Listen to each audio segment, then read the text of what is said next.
Aujourd'hui, c'est le premier jour de vacances. C'est le bon moment pour faire des plantations dans le jardin. Mais avant, Juliette veut montrer à Antoine sa première découverte. Ce petit oiseau s'appelle chardonneret parce qu'il mange surtout des chardons.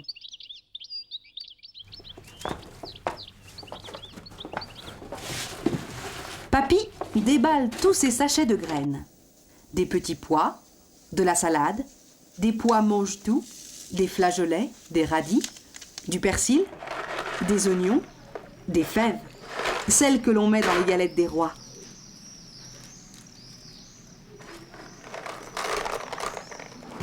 Des haricots verts, des haricots blancs et même des violets. Et Juliette ne sait pas lesquels choisir.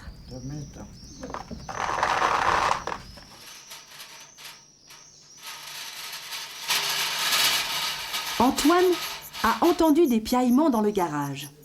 Il est curieux. Il se perche sur un petit escabeau et découvre une nichée. Ce ne sont pas des hirondelles, mais des rouges-queues noires. Le rouge-queue noir, le plus matinal des oiseaux, est un oiseau migrateur qui repart dès le début de l'automne dans les pays chauds. C'est décidé. On va planter des haricots violets et de la salade. 2 poutres plus loin, un couple d'hirondelles a lui aussi construit un nid de boue séchée. 6 petites hirondelles viennent de naître. Et les parents se relaient sans arrêt pour apporter des insectes à leur petite famille.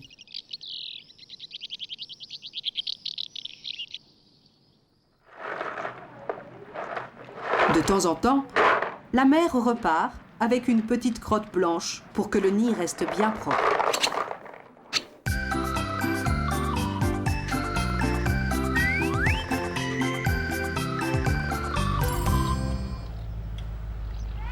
Dans le jardin, Papy a déjà tracé 2 petits sillons. Mais avant de semer, il faut arroser pour mouiller la terre. Ça poussera mieux.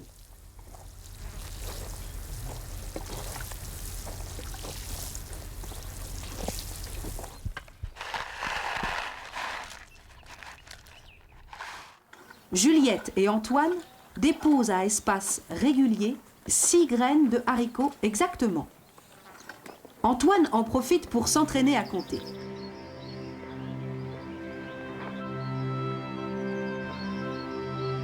Une seule.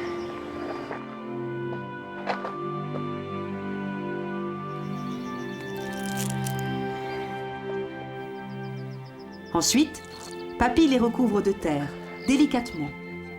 Il faudra patienter plus de 6 semaines pour pouvoir les récolter.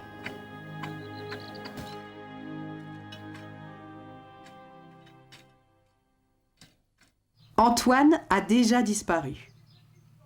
Il vient d'apercevoir un lézard sur le mur et il aimerait bien l'attraper. Mais le lézard vert a un moyen de défense. Si Antoine le prend par la queue, celle-ci se brisera. Le lézard pourra s'enfuir et sa queue repoussera. La mission de la journée n'est pas achevée pour Juliette. Il lui reste à planter de la salade.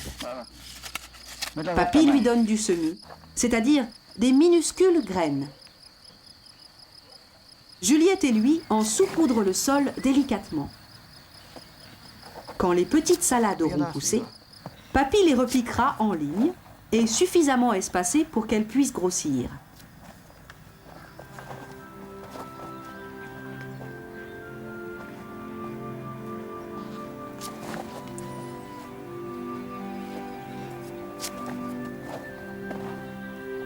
Une coccinelle part à la recherche des premiers pucerons, dont elle est friande.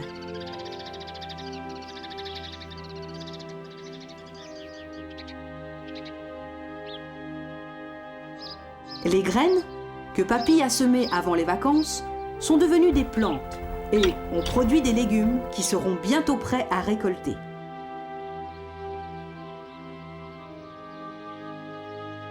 Les tomates sont déjà formées. Les courgettes et les haricots sont en fleurs. Et les fraises sont mûres.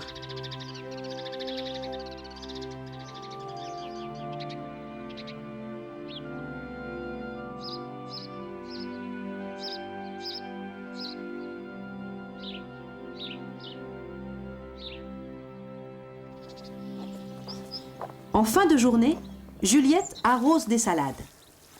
Il est préférable d'arroser le soir, lorsque le jardin est à l'ombre, pour ne pas brûler les plantes. Juliette est très appliquée. Antoine, quant à lui, arrose avec un style très personnel, apprécié par l'œil expert des veaux charolais.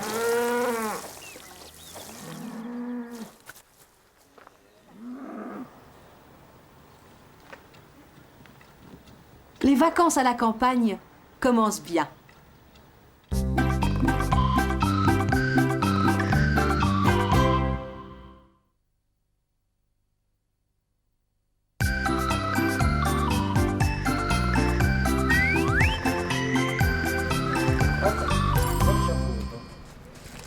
Aujourd'hui, Juliette et Antoine aident Papy à fabriquer un drôle de bonhomme.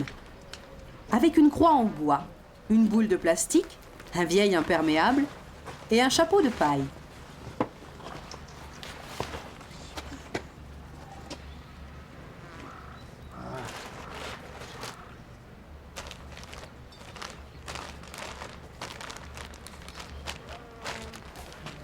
C'est un épouvantail. Mais, pour faire plus vrai, Juliette lui dessine au feutre de beaux yeux ronds.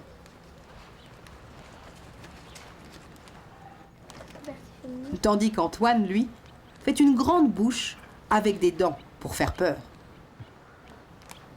L'épouvantail va servir à éloigner les merles, les étourneaux, les rouges-gorges et autres passereaux qui viennent picorer les fruits dans les arbres. Papy installe l'épouvantail dans un cerisier. Il a aussi disposé des lanières en aluminium qui scintillent au soleil. Avec tout cela, Papy devrait être tranquille.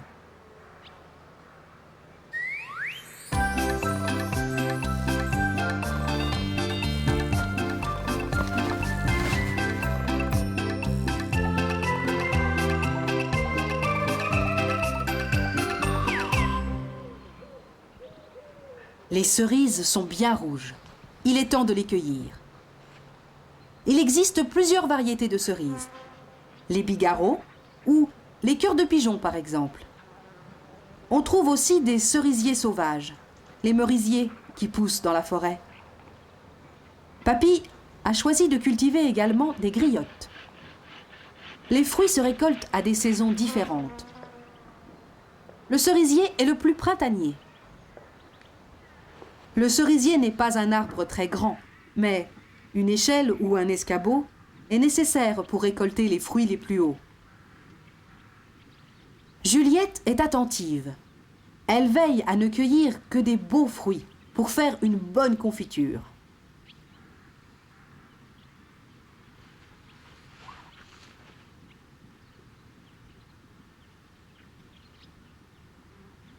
Les griottes sont un peu aigres, mais très bonnes quand elles sont cuites.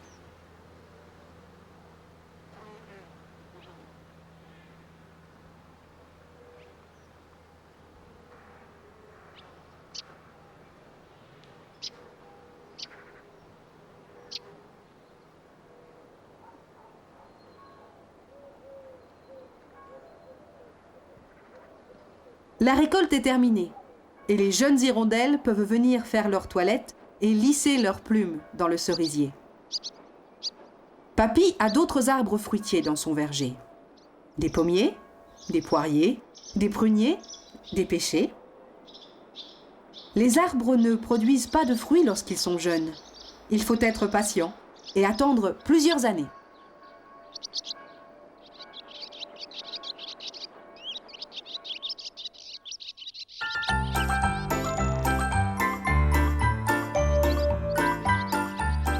Une superbe chenille grimpe le long du tronc du cerisier.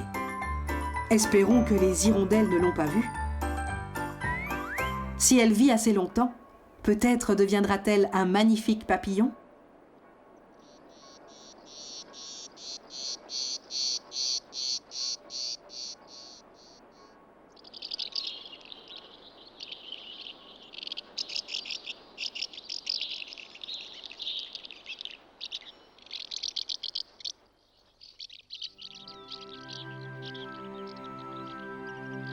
Pour faire de la confiture de cerises, il faut tout d'abord les dénoyauter. C'est un travail long et fastidieux.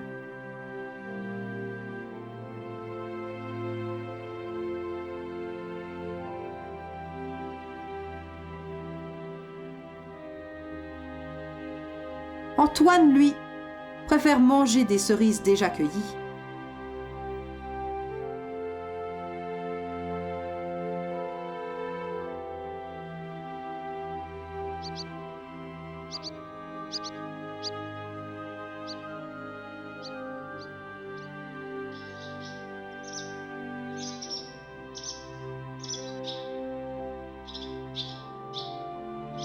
Juliette pèse les fruits.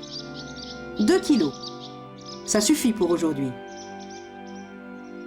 Mamie a préparé la bassine en cuivre, idéale pour les bonnes confitures.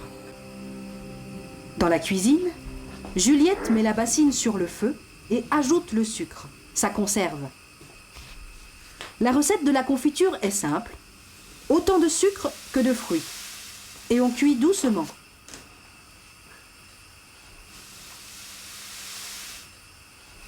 Juliette surveille la cuisson en remuant sans cesse.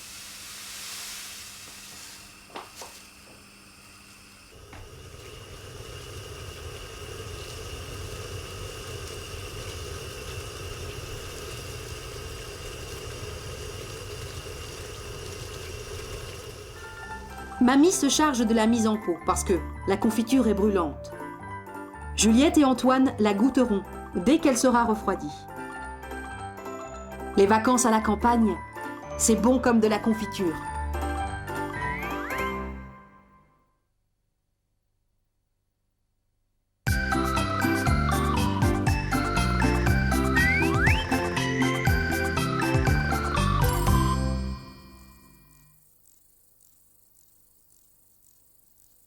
Aujourd'hui, il fait beau.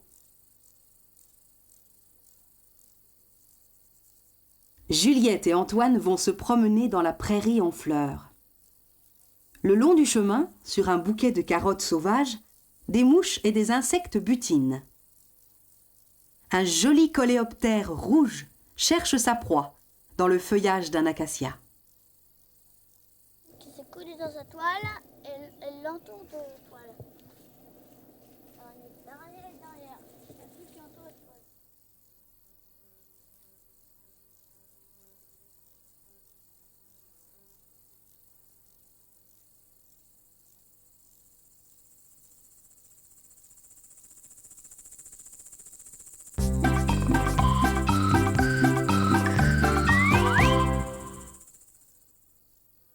Juliette et Antoine, à 4 pattes dans l'herbe, cherchent un trèfle à 4 feuilles. Mais ils trouvent des petites bêtes à 6 pattes.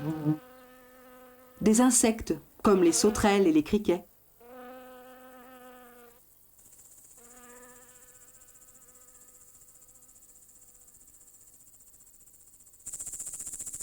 Les sauterelles sont insectivores. Elles mangent aussi des végétaux. Elles ont de longues antennes, plus longues que leur corps et de petits yeux. Les femelles ont une sorte de long sabre à l'arrière, qui sert à creuser un trou pour pondre les œufs dans la terre.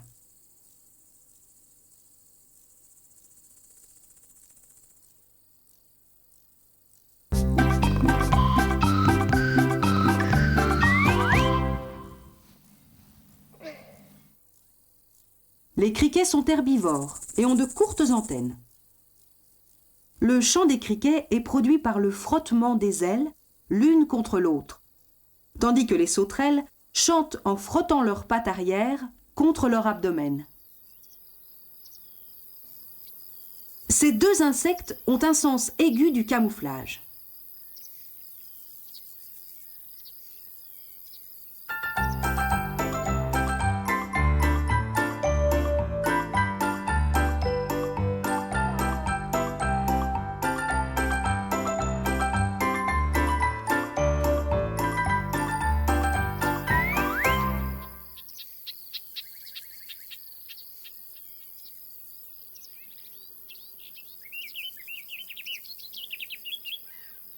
Dans le champ au marronnier, un lièvre fait le guet. Un faisan parade sans crainte.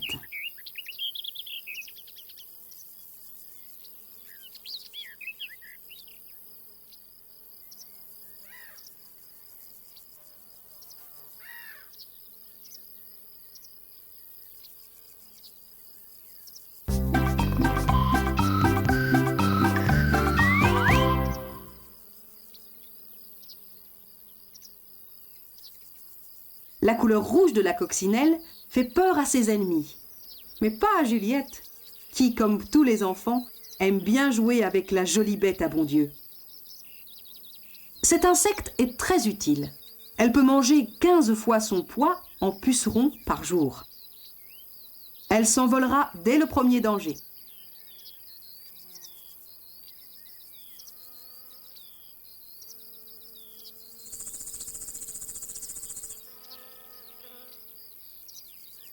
Antoine souffle sur un pissenlit en graines. Toutes les graines s'envolent, prêtes à donner de nouveaux pissenlits l'année prochaine.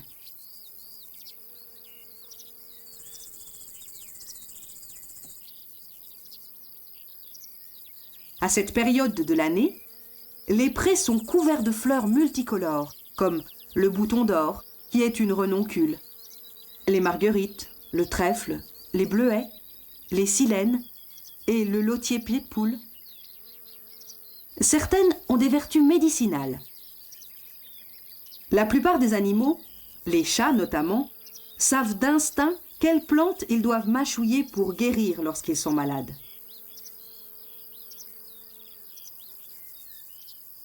Juste pour l'heure du goûter, ils rentrent à la maison avec quelques fleurs pour compléter l'herbier de Juliette.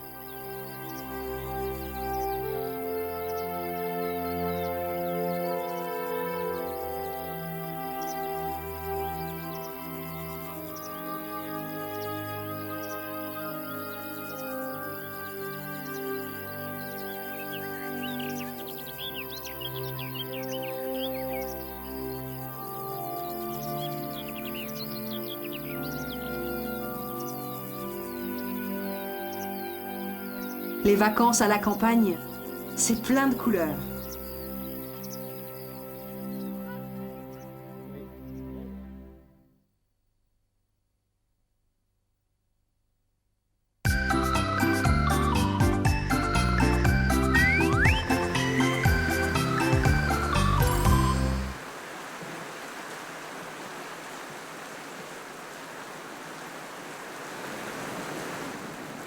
Aujourd'hui, il a plu très fort.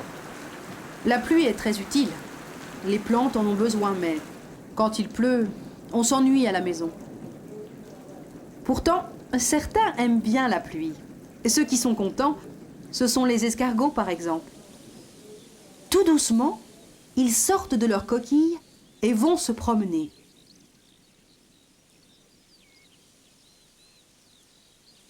Après la pluie, le beau temps. Un très bel arc-en-ciel se dessine dans le ciel. Un arc-en-ciel, c'est la lumière du soleil qui se décompose à travers les gouttelettes de pluie. Juliette essaie de se souvenir de toutes les couleurs qui le composent. Violet, indigo, bleu, vert, jaune, orangé et rouge.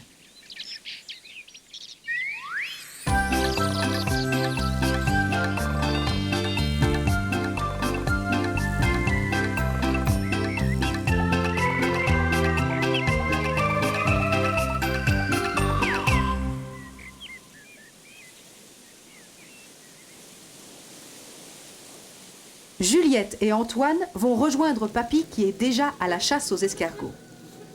Il en a trouvé quelques-uns en bordure d'un chemin. Ils veulent participer, mais ce n'est pas si facile que ça. Ils sont bien cachés.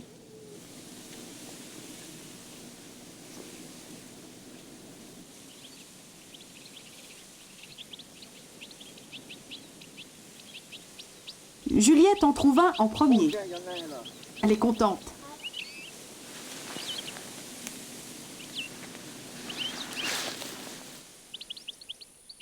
Allez, libère toi.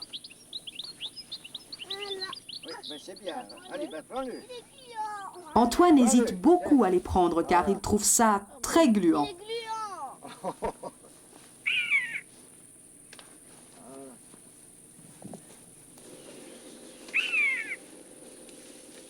Antoine a enfin compris la technique. Il suffit de serrer doucement la coquille entre le pouce et l'index. Et c'est tout. L'escargot n'est pas un animal très rapide. Il est étonnant avec son pied ventouse qui lui permet de ramper aussi la tête en bas. Il porte 4 cornes, 2 grandes pour voir et 2 petites pour sentir. Il n'est pas très exigeant et peut rester 3 ans sans manger. Il est à la fois mâle et femelle, mais il en faut tout de même 2 pour se reproduire. Il existe plusieurs espèces d'escargots, comme le petit gris et le bourgogne, et ils ne sont pas tous comestibles, comme celui-ci, qui est trop petit. Juliette et Antoine peuvent maintenant continuer la chasse tout seuls. Et 1, et 2, et 3, le panier sera bientôt plein.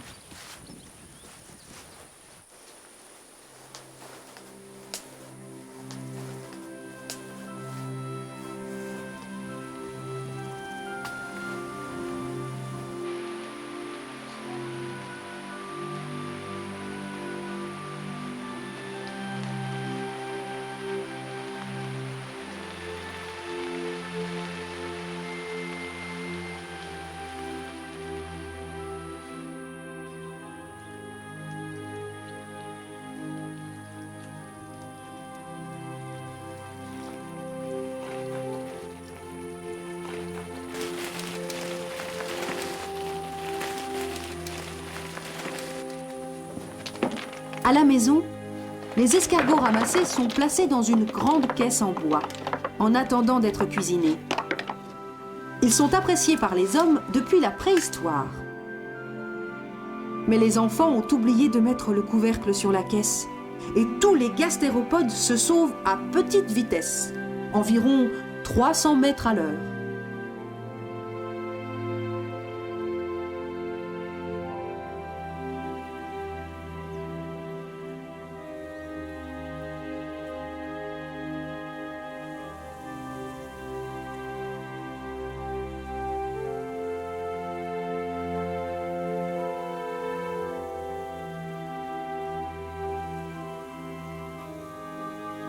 Le soir, il ne reste plus que 4, 5 escargots dans la caisse.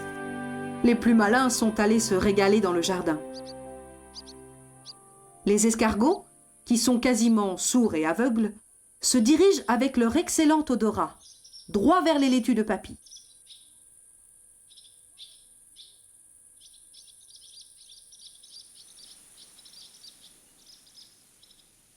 Et ils croquent à belles dents les feuilles de salade bien tendres.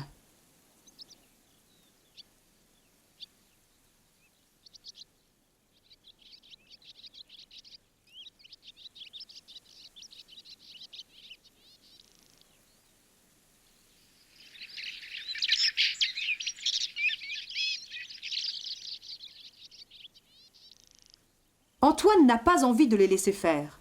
Il aime bien les salades. Et les escargots. Les vacances à la campagne, même sous la pluie, c'est bien.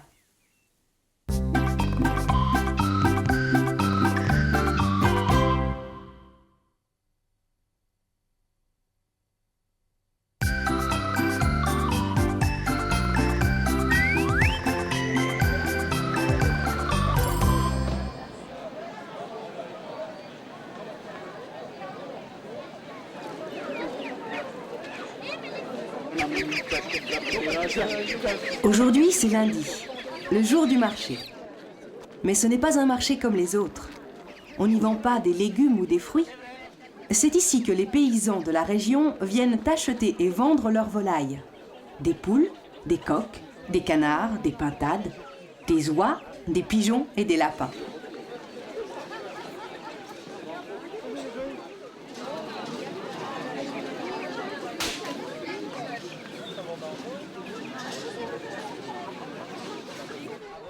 les animaux ne sont pas tous en cage. Et un beau coq est content lorsque Juliette lui offre quelques grains dans le creux de sa main.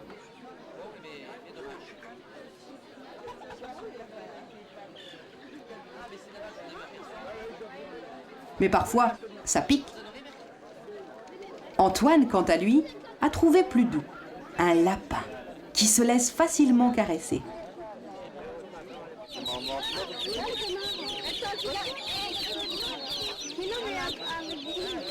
Juliette et Antoine décident d'acheter quelques poussins et 2 canetons.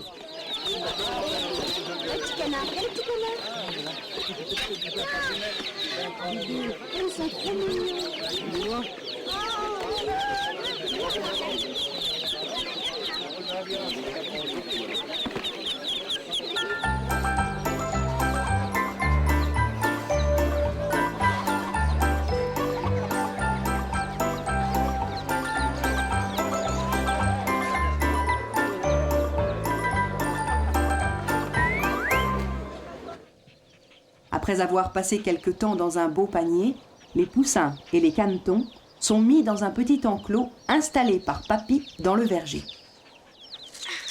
Pyrrhus, le chien, est là pour surveiller si tout va bien. On va dans la cage, hein? Mais comment les prendre? Contrairement à la marchande qui saisissait ses 2 petites boules de plumes à pleine main, Antoine les prend très délicatement, avec les 2 mains, autant par peur de les blesser que par timidité.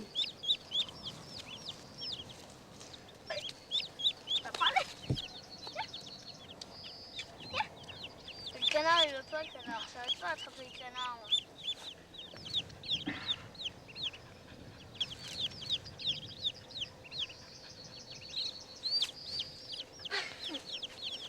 Les canetons découvrent enfin la vraie vie en plein air depuis leur naissance. On a pensé à leur mettre une petite bassine d'eau. Ils mangent des brins d'herbe, peut-être des vers de terre. Les poussins et les canetons semblent vivre en bonne intelligence. Ils jouent ensemble à mordiller une feuille. Le poussin, assez discret, la prend à son tour et s'enfuit en courant. Pendant ce temps, Papy continue ses activités en mettant les ailes en botte.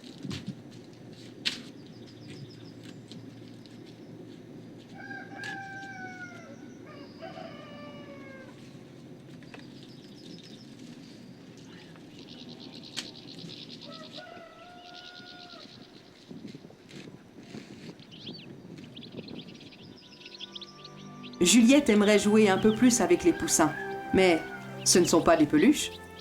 Ils vont bientôt rejoindre la grande basse-cour.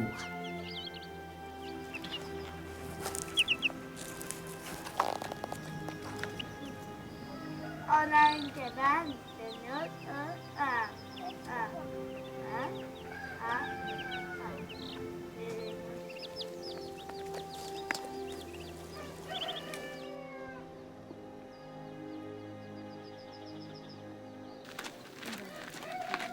Juliette est interrompue par la venue de la boulangère. Elle passe tous les jours, mais elle ne vend pas de gâteaux.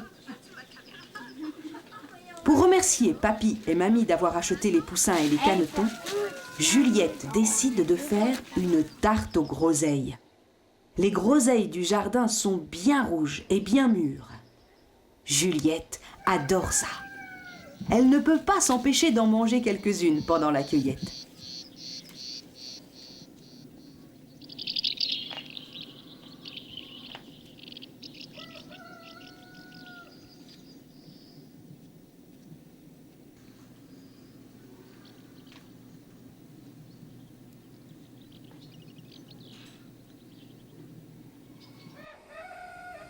Le plus intéressant, c'est faire la pâte. Malaxer la farine, le beurre et l'eau avec les mains.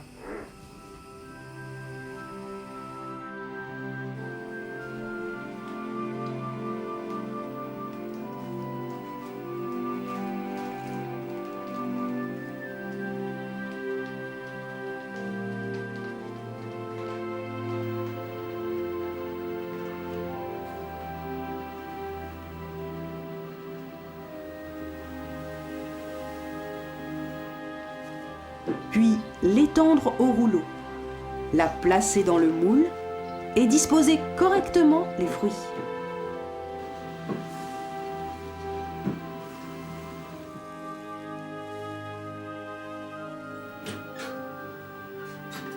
Antoine est pressé de goûter à la tarte de sa sœur. Mais patience, il faut qu'elle passe au four. Les vacances à la campagne, c'est agréable.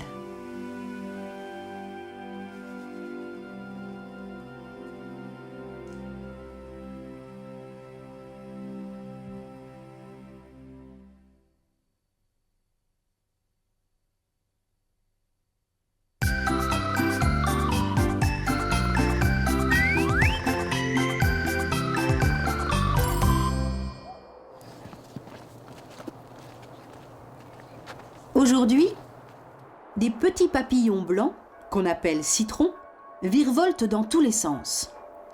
Juliette et Antoine ont envie d'en capturer, mais ils ont pris l'épuisette de papy et les mailles sont vraiment trop grandes. Les papillons s'échappent.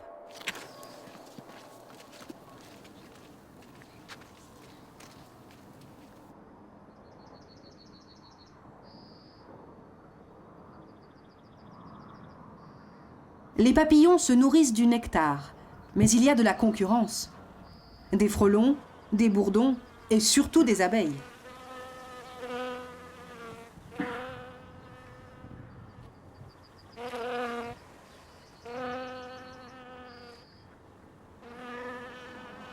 Les abeilles butinent de fleur en fleur pour récolter du nectar et du pollen. Tous les insectes butineurs participent à la pollinisation des plantes, c'est-à-dire à la fécondation des graines.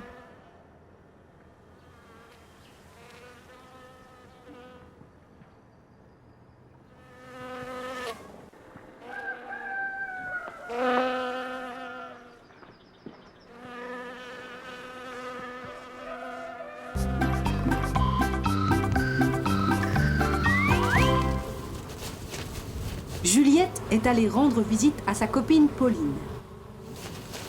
C'est le jour de récolte du miel. Mais pour s'approcher des ruches, il faut se protéger. Les abeilles peuvent être dangereuses.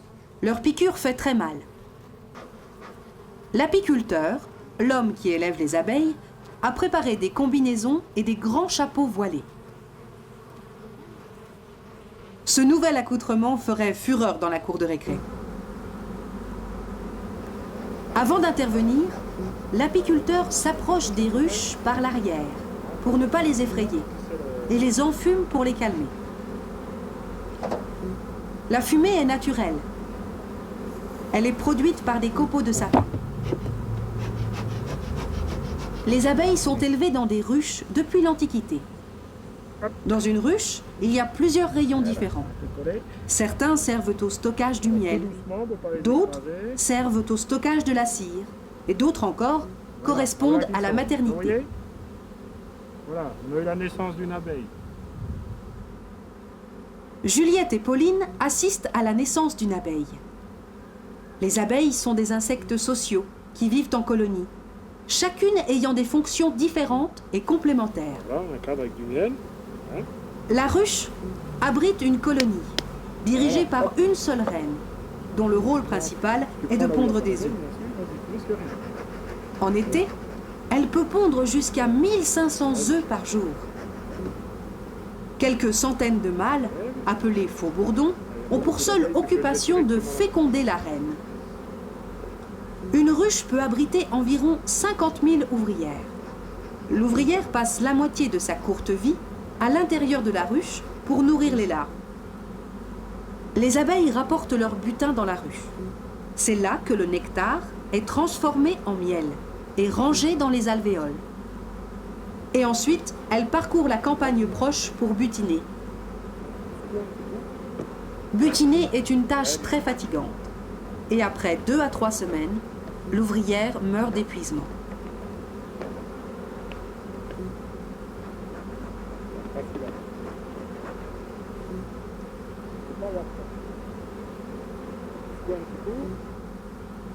Juliette et Pauline aident l'apiculteur à prélever les rayons contenant le miel.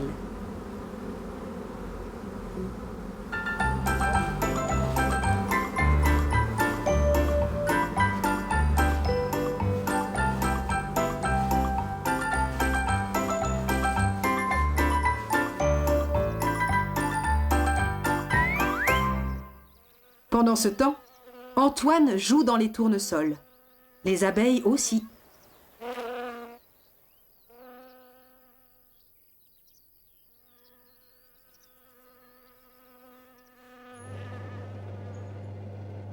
Dans l'atelier de l'apiculteur, Juliette essaie de racler les cadres de miel. Elle enlève les bouchons de cire qui fermaient les alvéoles contenant le miel. La cire sera récupérée et on s'en servira pour faire des bougies ou pour cirer le parquet. Les cadres sont ensuite rangés dans une centrifugeuse. La couleur du miel et sa consistance dépendent uniquement des sortes de fleurs butinées par les abeilles.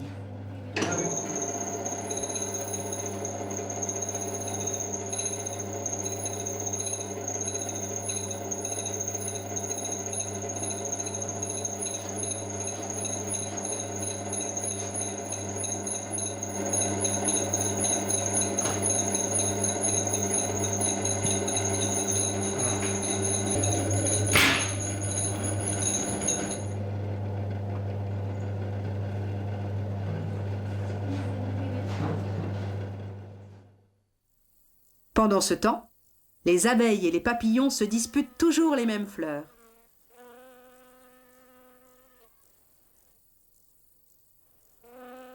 Les papillons, quant à eux, se nourrissent de nectar qu'ils aspirent à l'aide de leurs longues trompes.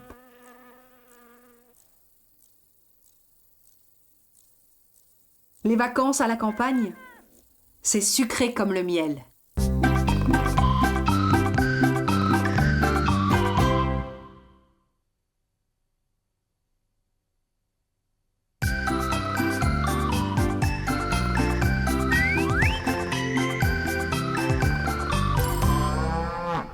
Aujourd'hui, Juliette et Antoine sont réveillés de bonne heure par les meuglements d'un troupeau de vaches.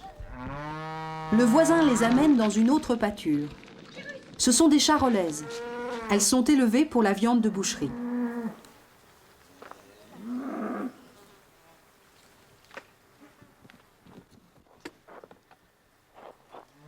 Papy s'est levé de bonne heure pour repiquer les poireaux. La ronde des agriculteurs transportant du foin a commencé.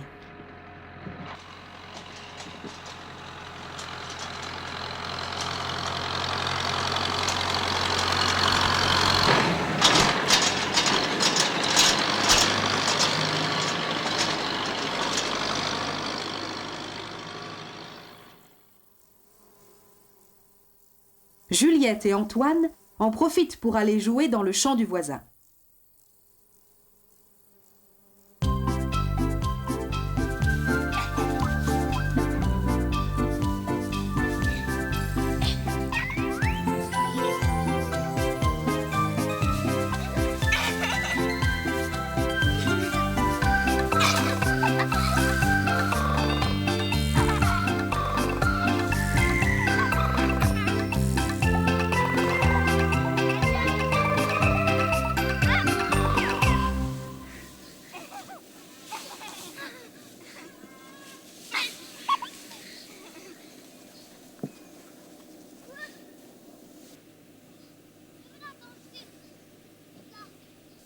Voici l'agriculteur sur son tracteur, avec un drôle de tourniquet à l'arrière.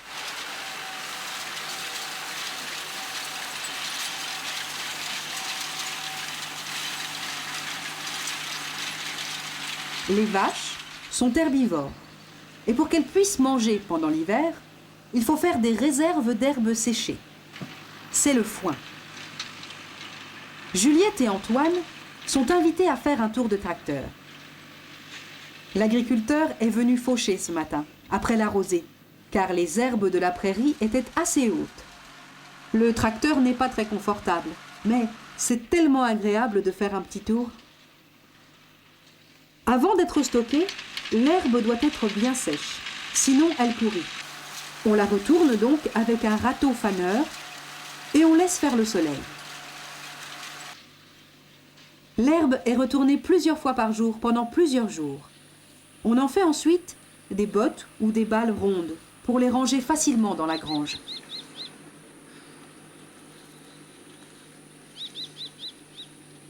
En fauchant, l'agriculteur a dérangé les petits rongeurs, comme le campagnol qui habitait dans la prairie.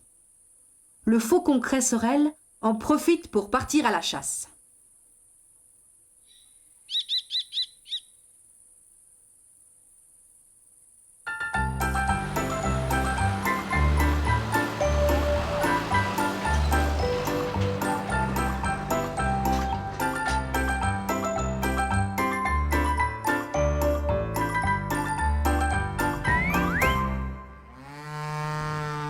Pour l'instant, c'est l'été, et l'herbe des pâtures est suffisante.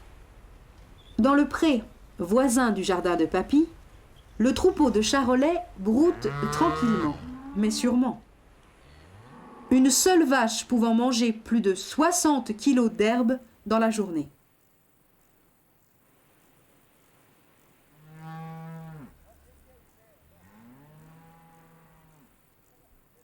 Le taureau surveille tout le monde et intimide le visiteur en raclant la terre.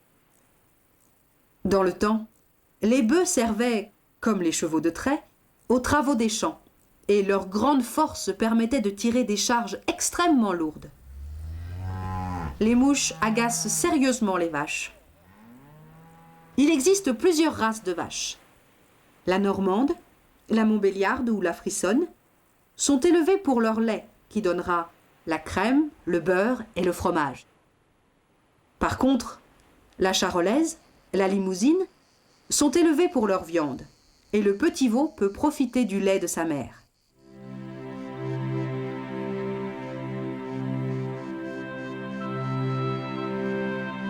Elle accumule l'herbe dans un très gros estomac fait de 4 parties.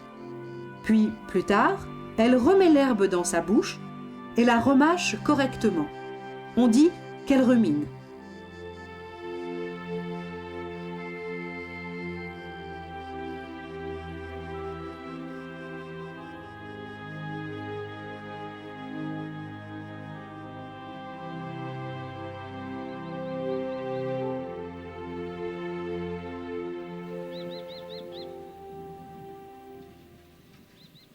La période des foins va durer environ 3 semaines. Encore quelques belles roulades en perspective.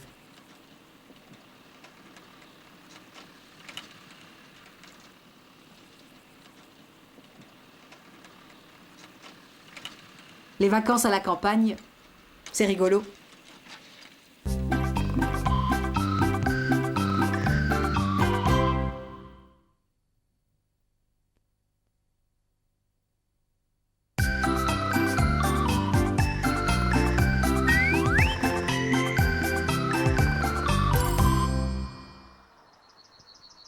Aujourd'hui, une grenouille s'est égarée dans la pelouse de la maison.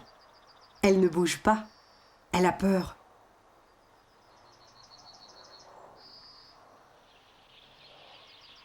Antoine et Juliette décident alors de rejoindre Papy qui pêche certainement des grenouilles dans la mare du voisin.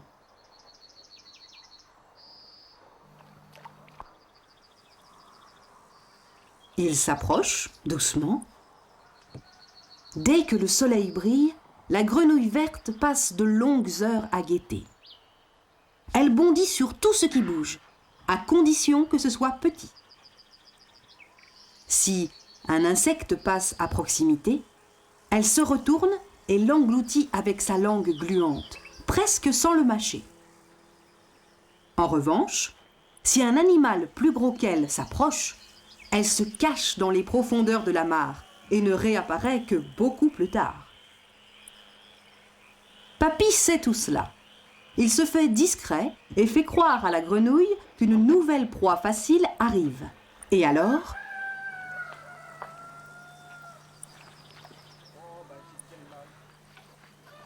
Ça va? Oh, t'es pas bien gros. La troisième. Ça vient pêcher. Il y en a encore, il y en a encore. Ouais, c'est chaud. Papy n'est pas le plus grand danger pour les grenouilles. Un peu plus loin, un héron cendré paraît somnoler. Mais il surveille. Et d'un coup de bec précis, il en saisit une.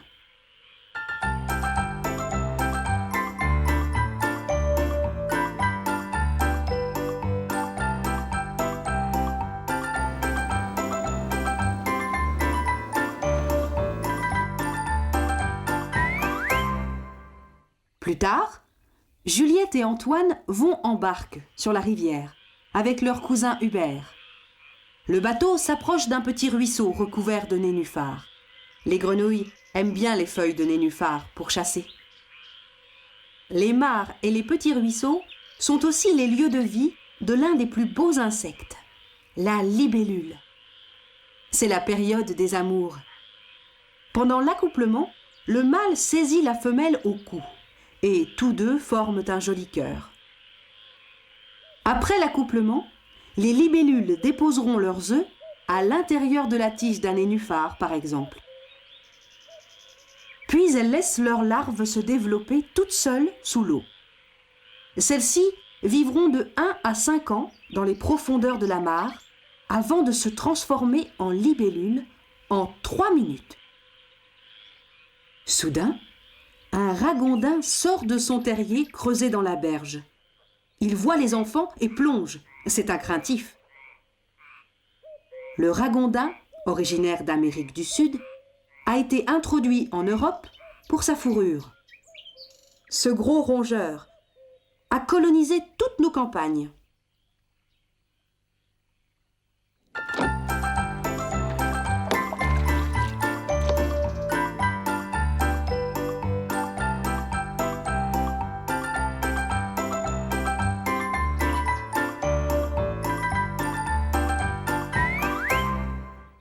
Dans la barque, Juliette et Antoine peuvent apprendre à ramer.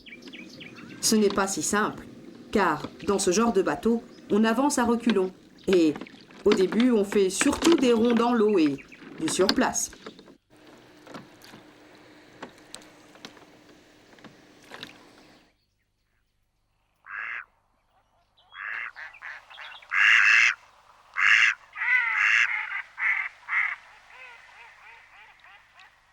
Le lendemain, Papy et Antoine font une promenade au bord de l'étang, parmi les roseaux.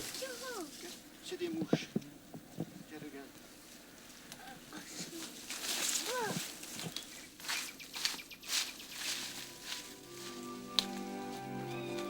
De là, on peut observer de beaux oiseaux, comme des foulques, des canards ou des grèbes huppées.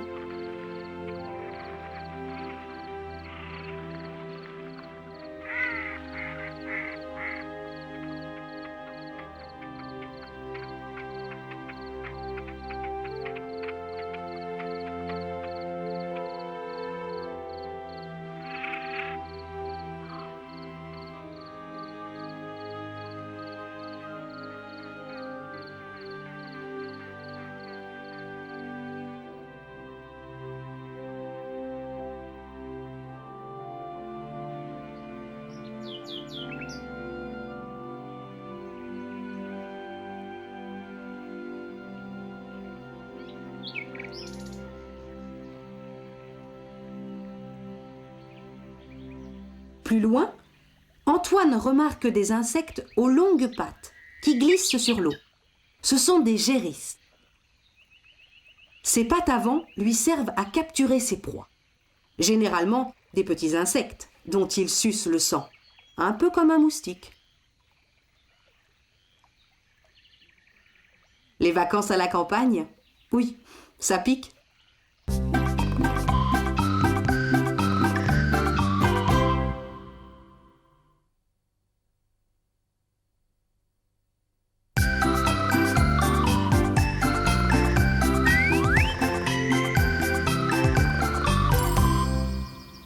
Aujourd'hui, au menu, c'est jardinière de légumes. Juliette et Antoine arrachent d'abord des carottes. Elles ne se laissent pas faire facilement.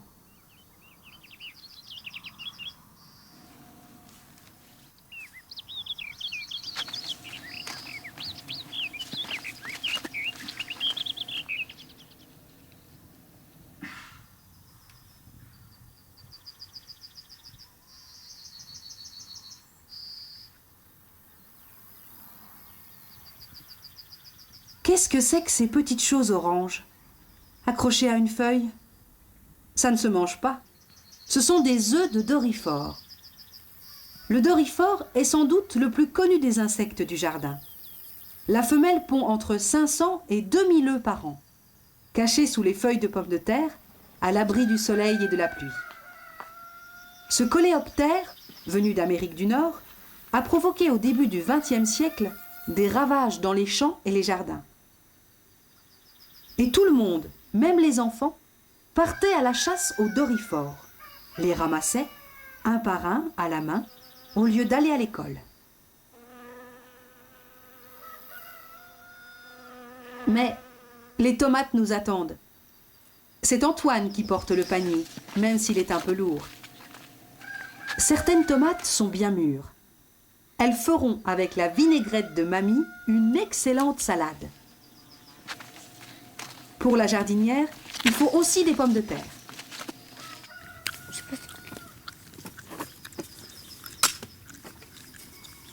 Antoine veut aider Papy à aller récolter, mais il est surpris par une drôle de bête. Cette drôle de bête, c'est une courtilière. Ça ressemble à un gros grillon, protégé par une carapace d'écrevisse. On l'appelle aussi taupe grillon. Elle est grosse, mais elle n'est pas méchante, et Antoine peut continuer sa récolte sans risque. Notre courtilière en profite pour s'échapper.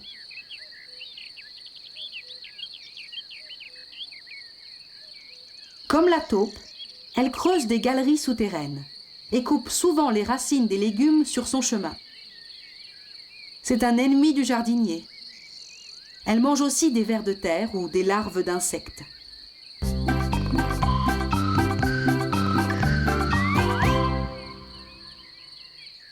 Pendant ce temps-là, Juliette termine sa récolte en cueillant quelques haricots violets qu'elle avait semés avec Antoine au début de l'été.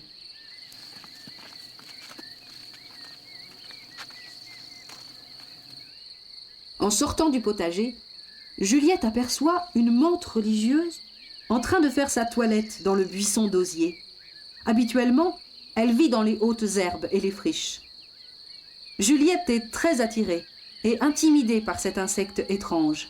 Mais la mante religieuse n'est pas farouche. Lorsqu'elle tient ses pattes antérieures réunies, elle semble prier, d'où son nom de religieuse. Elle peut être de couleur verte ou brune, selon l'endroit où elle est née, pour pouvoir se camoufler.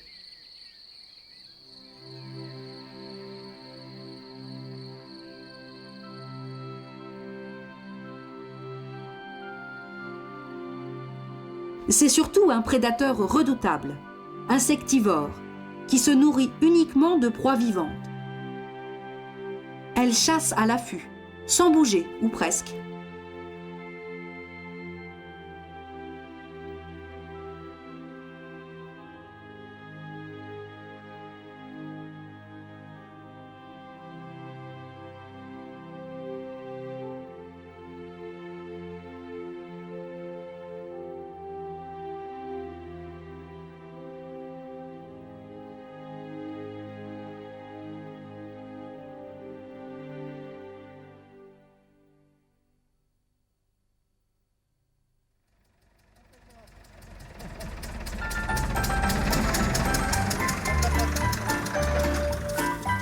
Voilà, deux grosses.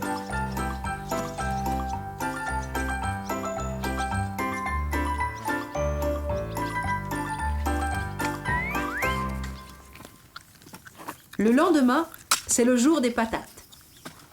Les doryphores et les courtilières n'ont pas tout détruit. Les pommes de terre ont grossi tranquillement pendant plusieurs mois. Aujourd'hui, elles sont bonnes à récolter. Papy les déterre à l'aide d'un crochet. Juliette et Antoine les ramassent et les trient, les petites d'un côté, les grosses de l'autre. 6. C'est Monsieur Parmentier, sous le règne de Louis XIV, qui l'a mise à la mode. Ces patates sont des belles de Fontenay. Il en existe plus de 1000 variétés. Celles-ci sont bonnes pour faire des frites, d'autres seront meilleures pour la purée. Antoine découvre enfin la menthe religieuse de Juliette en plein festin.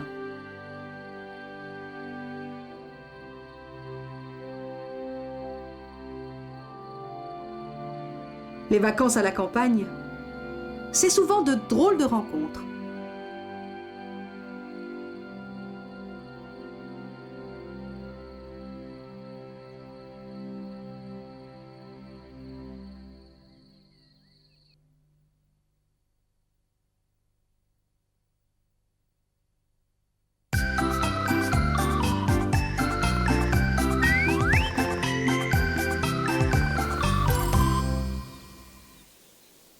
Au cours d'une promenade, Juliette et Antoine s'arrêtent regarder des chevaux.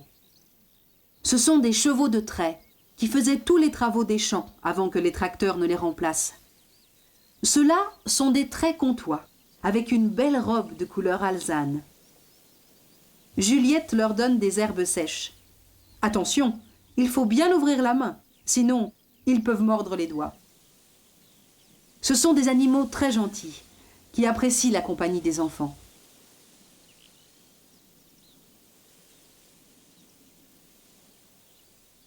Antoine est un peu impressionné par cette grosse bête, mais il ose tout de même lui caresser le museau. Sans doute aurait-il aimé un peu d'avoine, leur menu préféré, mais il n'y en a pas ici.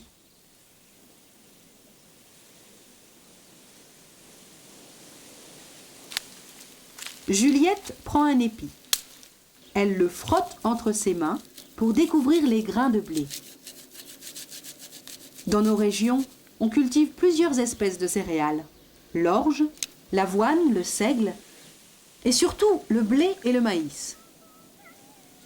Il y a 2 sortes de blé.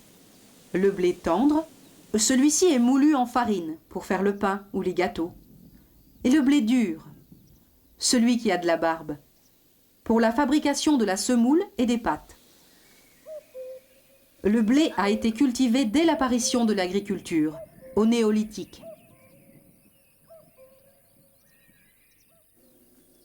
Le maïs est une céréale bien différente des autres.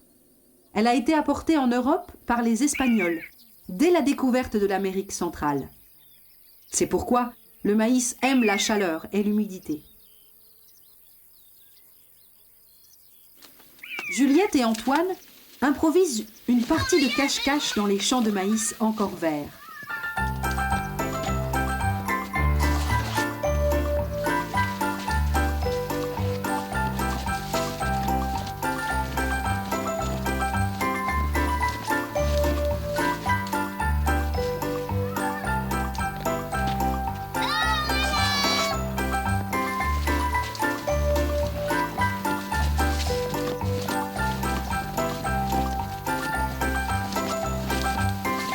La course se termine dans un champ de tournesol, fleurs magnifiques tournées vers le soleil levant. Quand elles seront bien mûres, les graines seront pressées pour faire de l'huile.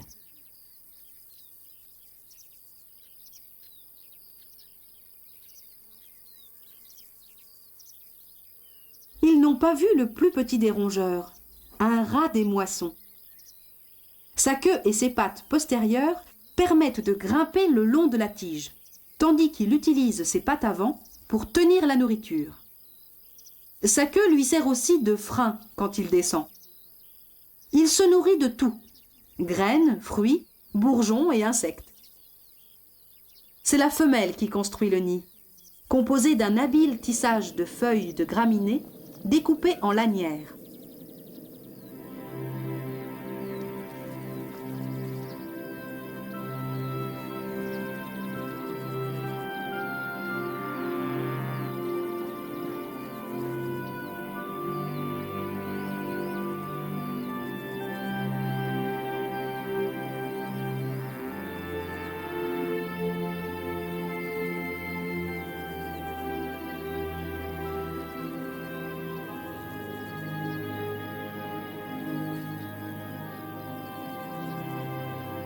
Le principal ennemi du rat des moissons est l'homme.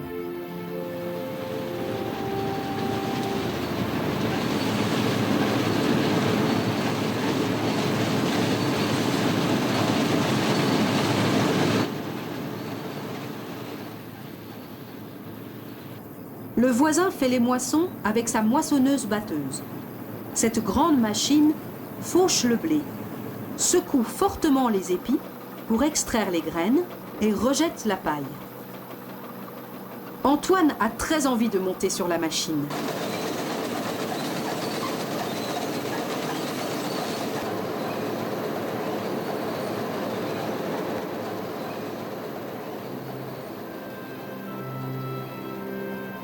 Juliette hésite, mais monte à son tour, voir les blés de haut.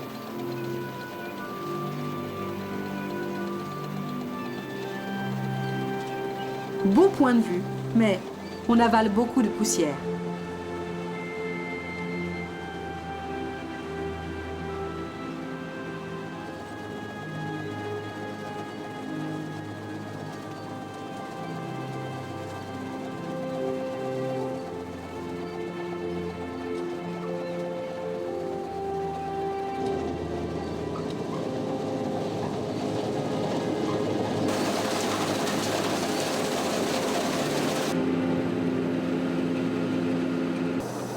Les grains sont vidés dans une remorque et transportés vers d'immenses silos.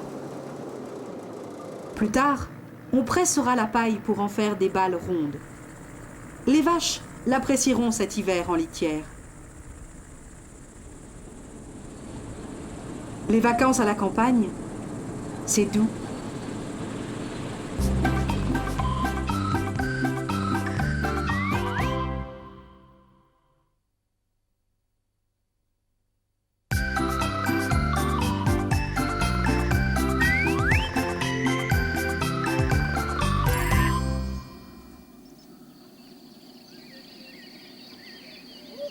Aujourd'hui, c'est la fin des vacances.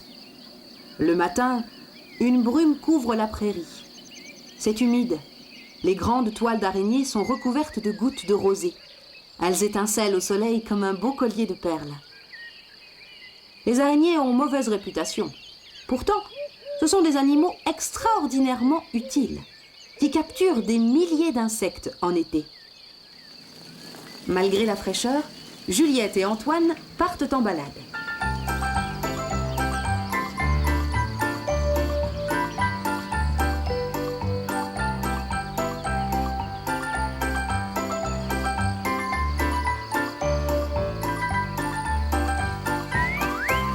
Dans le champ de maïs, où ils ont fait de nombreuses parties de cache-cache, ils vont cueillir 1 ou 2 épis de maïs. Ils ont l'autorisation du voisin.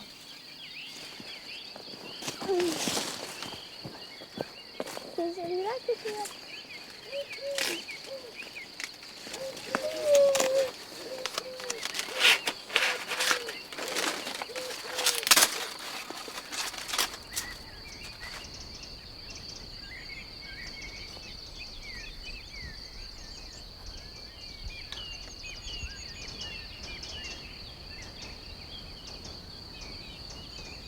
Dans la forêt, sans qu'Antoine ou Juliette ne se rendent compte, de nombreuses petites bêtes vivent cachées sous les feuilles et les branches sèches. Des drôles de chenilles comme celle qui ressemble à une brindille et qui grignote une feuille morte.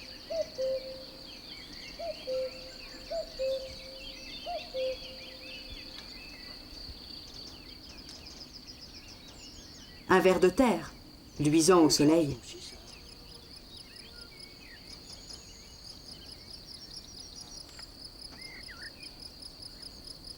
Un cloporte se sauve, un mille-pattes glomerie part. Se met en boule dans un coin, un longicorne qui fait quick-quick. Quand on l'embête, se cache. Tous mènent une vie bien discrète, sauf une colonie de fourmis qui s'active dans tous les sens.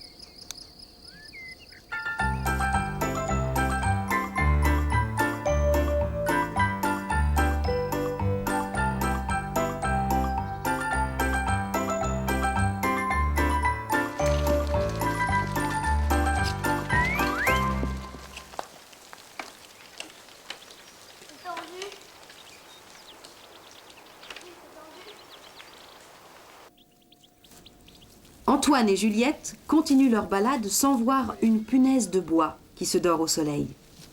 Ils sont intrigués par les champignons. Les champignons sont des plantes à part dans le règne végétal. puisque ce sont les seuls qui n'ont pas de feuilles. Certains se nourrissent de feuilles mortes, pourries. D'autres sont des parasites. Ils vivent sur les arbres. Il existe environ 4000 espèces de champignons. Certains sont délicieux et très chers, et d'autres peuvent être mortels. Donc, il ne faut pas cueillir ni manger un champignon sans savoir.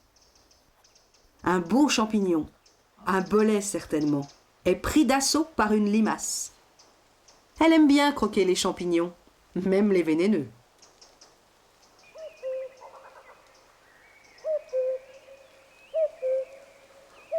Un peu plus loin, dans la forêt aménagée, Juliette et Antoine observent une laie et ses petits marcassins. Les femelles vivent en groupe, avec les mâles de moins d'1 an et les marcassins.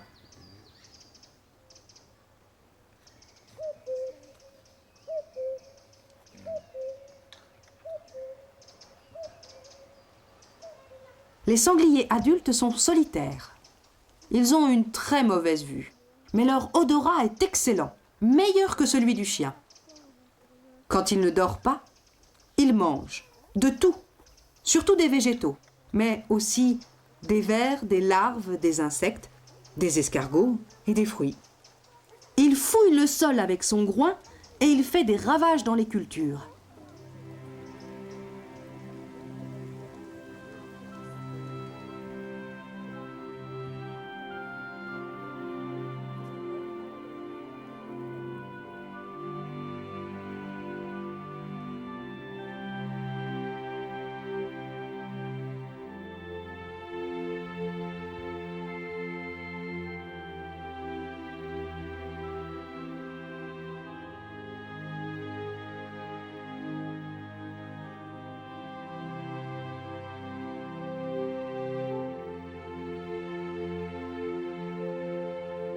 Dans une clairière, un grand cerf fait la sieste.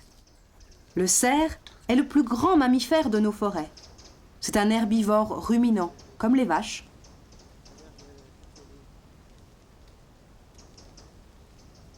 Ce que l'on remarque le plus souvent, ce sont ses cornes, que l'on appelle des bois. Les bois des cerfs ne sont pas en os, et ils tombent et repoussent chaque année. À l'automne, pendant la saison des amours, le mâle, pour prouver sa puissance dans le groupe, pousse de longs rugissements, que l'on appelle brames.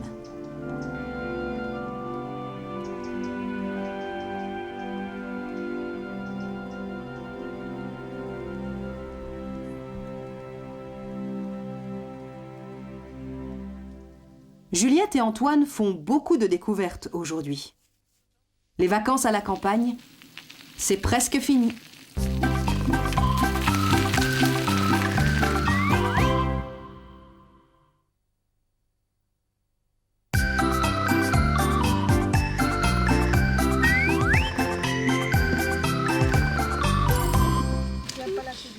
Après les vacances, Juliette et Antoine sont revenus chez Papy et Mamie faire les vendanges. Papy a quelques rangées de vignes à côté de la maison. La vigne a besoin de soins toute l'année. Tout l'été, ils avaient vu la vigne pousser et avaient aidé Papy à la soigner. Voilà. En été, Papy coupe régulièrement les plus grandes branches pour permettre aux raisins de bien mûrir. Allez. Juliette veut essayer elle aussi. Mais ce n'est pas facile car la cisaille est un peu lourde et elle ne sait pas toujours quelle branche couper.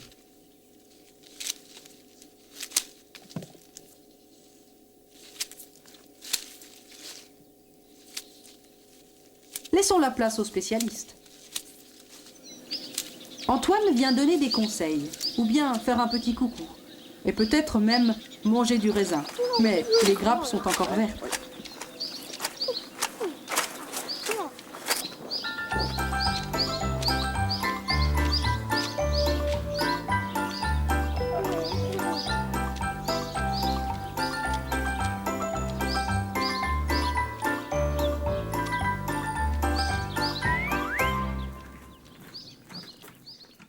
Plusieurs fois dans l'année, Papy traite la vigne pour éviter le développement de certaines maladies est la prolifération de certains insectes qui empêchent la vigne et le raisin de pousser normalement.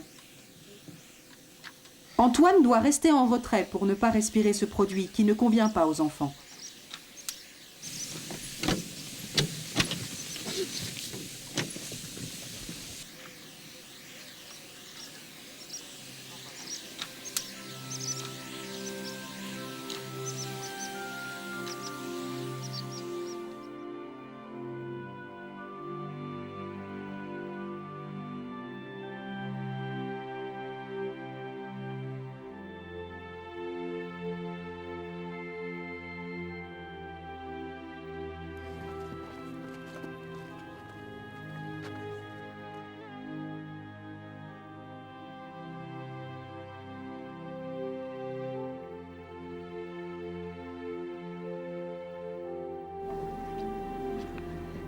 Le jour des vendanges est arrivé avec la pluie. Juliette commence sa cueillette par une dégustation du raisin, maintenant qu'il est bien mûr. Il n'a pas le même goût que le raisin de table.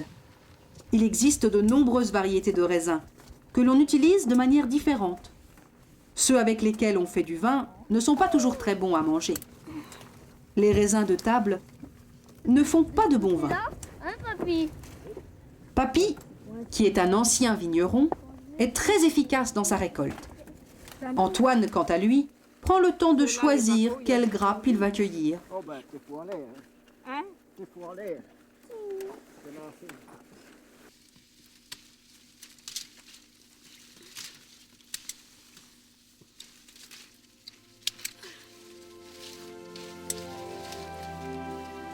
Il faut faire attention de ne pas se couper les doigts avec le sécateur. Bien qu'il existe des machines à vendanger, dans beaucoup de vignes, le raisin est encore ramassé à la main. Tire le fusil, ça s'appelle. Pom, pom, pom, pom, pom.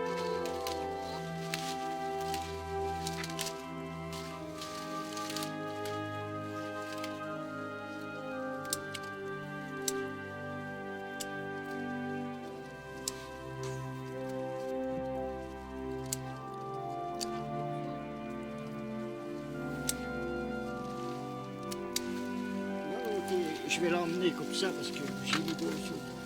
Moi, j'enlève.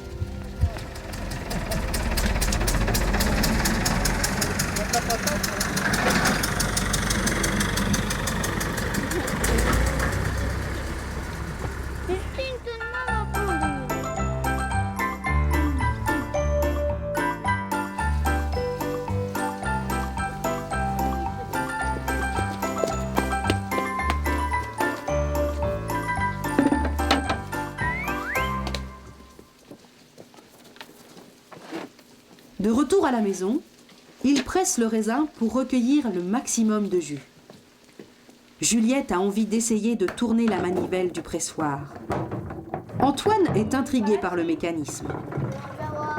Il est trop petit pour voir, alors il monte sur une caisse.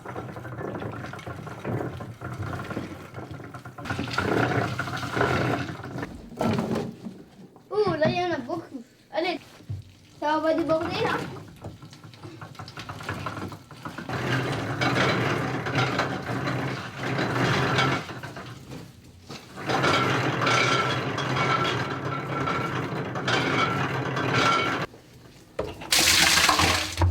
Voilà. Bon, on peut les prendre pour le moment.